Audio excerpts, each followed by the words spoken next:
Helghast, the homeworld of the Helghast. A weak and ailing planet, ruled by a crumbling dictatorship. We go in, take out those loyal to the ruling party, and the people will rise up and do the rest. We'll be home in no time, and the Helghast will threaten us no more.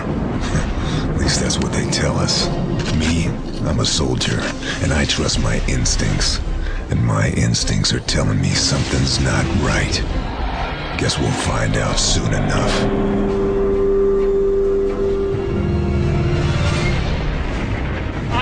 The whirlwind of our wrath. Our guns never tire, and we have beaten back the foe.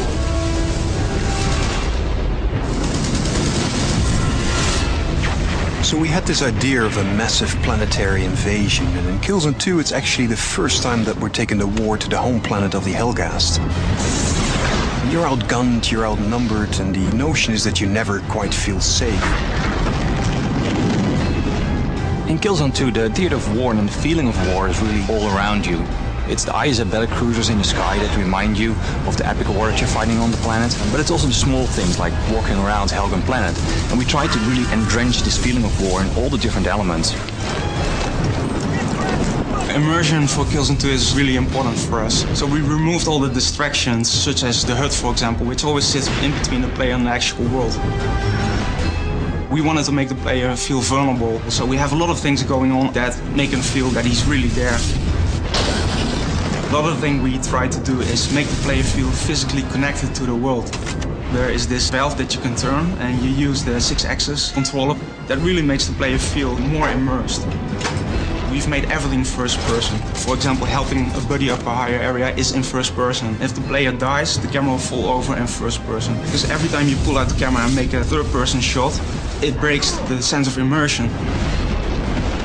The PlayStation 3 has allowed us to do much more complex things with the AI in Killzone 2. The Helghast will respond much more to the player's actions. They will jump over obstacles and hide behind cover.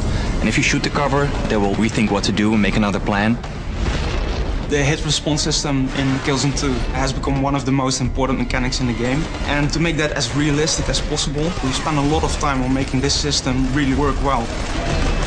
Whenever the player fires at an enemy in a certain situation, he will see a different response, which really adds to the variety of the game. We've invested a lot of time in our animation systems to get a good blend between physics-driven animations combined with mocap and hand-animated. And by doing that, we got this kind of really nice blend of viscerality to the characters, where basically if you shoot them, everything kind of moves realistically, and we put a lot of effort in that because it's so important.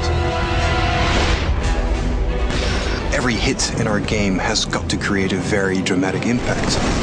You see that in the environments through loads of destructibility, but also on the characters. There's a lot of variety in how your enemies react to your bullets, and that, to us, creates a very unique and innovative gameplay experience.